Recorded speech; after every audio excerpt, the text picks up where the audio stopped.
মাধ্যমিক পরীক্ষায় উত্তীর্ণ সকল ছাত্রছাত্রীদের জানাই অনেক অনেক শুভেচ্ছা ও অভিনন্দন রায় টিউটোরিয়াল সেন্টারের পক্ষ থেকে। যে সমস্ত ছাত্রছাত্রীরা একাদশ শ্রেণীতে ভূগোল বিষয়টি নিয়ে পড়াশোনা করবে তাদের জন্য এই ভিডিওটি খুবই গুরুত্বপূর্ণ হতে চলেছে। তার কারণটি হলো একাদশ শ্রেণী ভূগোলের দ্বিতীয় অধ্যায় ভূগঠনের প্রক্রিয়ার দুটি অংশ, একটি অংশ সমস্থিতি ও অন্য অংশটি হলো সমুদ্রবক্ষের বিস্তার। এই দুটি অংশ থেকে কোন কোন এমসিকিউগুলি পরীক্ষার জন্য খুব খুব গুরুত্বপূর্ণ সেগুলো নিয়ে আলোচনা করা হবে এই ভিডিওর মাধ্যমে। আর এই অধ্যায়ের পার্ট 1 ভিডিওটি যারা দেখতে ইচ্ছুক তাদের জন্য আমি ডেসক্রিপশন বক্সে লিঙ্ক দিয়ে দেবো, তোমরা ওখান থেকে গিয়ে ভিডিওটি অবশ্যই দেখে নিও। আর আলোচনাটি শুরু করার আগে প্রত্যেক ছাত্রছাত্রীদের উদ্দেশ্যে আমি একটি কথা বলবো, ভূগোল বিষয়ে অন্যান্য অধ্যায়ের সাজেশন পেতে হলে এই চ্যানেলের প্লেলিস্টে গিয়ে ক্লাস 11 জিওগ্রাফি প্লেলিস্টটি ওপেন করলে তোমরা সমস্ত অধ্যায় থেকে সাজেশন পেয়ে যাবে। তাহলে আজকের আলোচনাটি শুরু করলাম।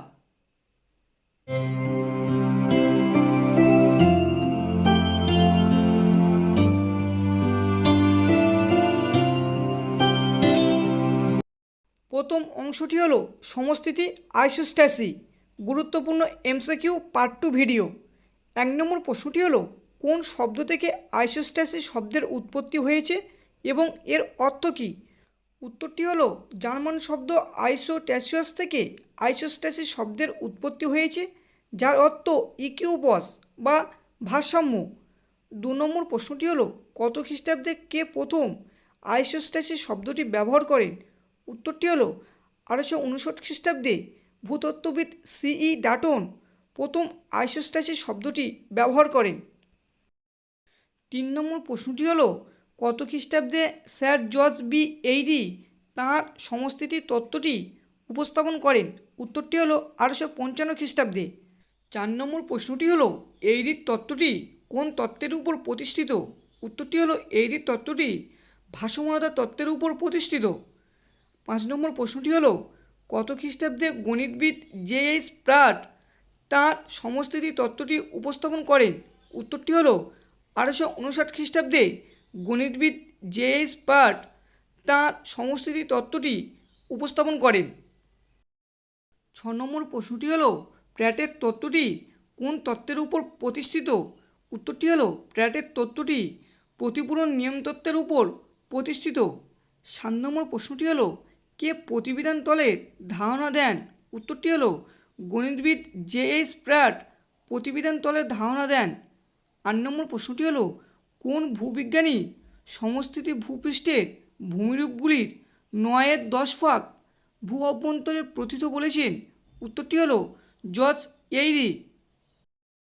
9 নম্বর প্রশ্নটি হলো এইরির ভাসমানতা তত্ত্ব অনুযায়ী হিমালয় পর্বতের উচ্চতম শৃঙ্গের নিম্ন অংশ বা শিখর ভূ অভ্যন্তরের কত নিচে অবস্থিত?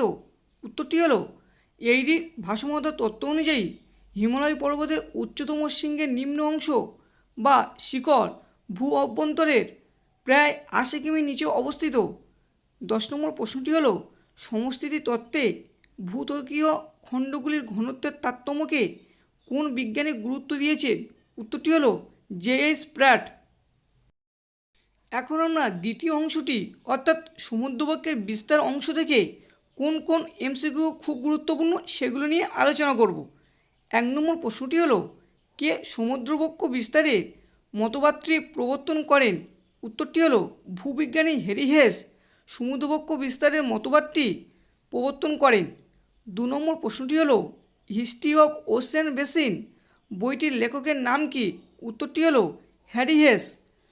3 নম্বর প্রশ্নটি হলো কত সালে ভূবিজ্ঞানী Harry Hess history of ocean basin বইটিতে তিনি তাঁর মতবাদ প্রকাশ করেন?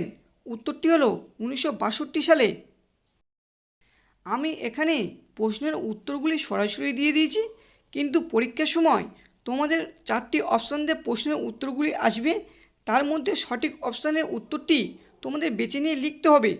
4 নম্বর প্রশ্নটি হলো আটলান্টিক মহাসাগর সৃষ্টি তত্ত্বের প্রবক্তা কে? উত্তরটি হলো ফ্রান্সিস বেকন। 5 নম্বর প্রশ্নটি হলো মই সঞ্চরণ তত্ত্বের প্রবক্তা কে? উত্তরটি হলো আলফ্রেড ওয়েগনার। 6 নম্বর প্রশ্নটি হলো তাপীয় পলিজন স্রোত তত্ত্বের প্রবক্তা কে? উত্তরটি হলো আর্থার হোমস।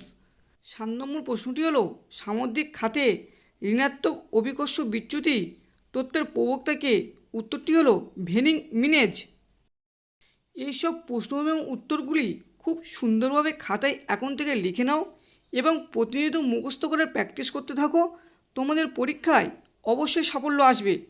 8 নম্বর প্রশ্নটি হলো হ্যারি হেস মহাসাগরের তলদেশে যে সকল সমতল শীর্ষ বিশিষ্ট আগ্নেয় পর্বতের সন্ধান পেয়েছিলেন সেগুলিকে কী নামে অভিহিত করেন? উত্তরটি হলো গায়ট। 9 নম্বর প্রশ্নটি হলো হ্যারি হেস কার নাম অনুসারে গায়ট নামটি করেন? উত্তরটি হলো হ্যারি হেস ভূবিজ্ঞানী হেনরি গায়টের নাম অনুসারে গায়ট নামটি করেন। 10 নম্বর প্রশ্নটি হলো সমুদ্রবাক্যের প্রসারণ ঘটছে কোন অঞ্চল থেকে? উত্তরটি হলো মধ্যসাগরীয় শৈলশিরা অঞ্চল থেকে। 11 নম্বর প্রশ্নটি হলো 1969 সালে যে জাহাজের সাহায্যে আমেরিকা যুক্তরাষ্ট্রের joint ওশেনোগ্রাফিক institute for deep earth sampling সংস্থাটি আটলান্টিক মহাসাগরের তলদেশ থেকে শিলাস্তরের নমুনা সংগ্রহ করেছে তার নাম কি? উত্তরটি হলো গ্লোমো চ্যালেঞ্জার জাহাজ। 12 নম্বর প্রশ্নটি হলো শিলার বয়স নির্ণয় করার পদ্ধতিকে কি বলা হয়? উত্তরটি হলো রেডিওমেট্রিক বয়স নির্ধারণ বলা হয়। 13 নম্বর প্রশ্নটি হলো আটলান্টিক মহাসাগরের প্রতি বছরের বিস্তৃতির হার কত সেমি? উত্তরটি হলো আটলান্টিক মহাসাগরের প্রতি বছরের বিস্তৃতির হার প্রায় 2 সেমি। 14 নম্বর প্রশ্নটি হলো কোন যন্ত্রের সাহায্যে মহাসাগরীয় শিলার পুরা চুম্বকত্ব বিশ্লেষণ করা যায়? উত্তরটি হলো ম্যাগনেটোমিটার যন্ত্রের সাহায্যে। 15 নম্বর প্রশ্নটি হলো পুরা চৌম্বকত্ব তত্ত্বের প্রবক্তার নাম কি? উত্তরটি হলো এফজি ভাইন ও ডিএইচ ম্যাথিউস। আর ভিডিওটি যদি তোমার উপকারে লাগে তাহলে অবশ্যই ভিডিওটিকে একটি লাইক ও কমেন্ট করো। আর আমার চ্যানেল নতুন হলে অবশ্যই চ্যানেলটিকে সাবস্ক্রাইব করে পাশের বেল আইকনে অল নোটিফিকেশানটি সিলেক্ট করে নাও পরবর্তী ভিডিওর নোটিফিকেশান পাওয়ার জন্য। তাহলে আজকের আলোচনাটি এই পর্যন্ত শেষ করলাম। পরবর্তী গুরুত্বপূর্ণ আলোচনা নিয়ে আমি আবার অবশ্যই তোমাদের সামনে উপস্থিত হব খুব তাড়াতাড়ি।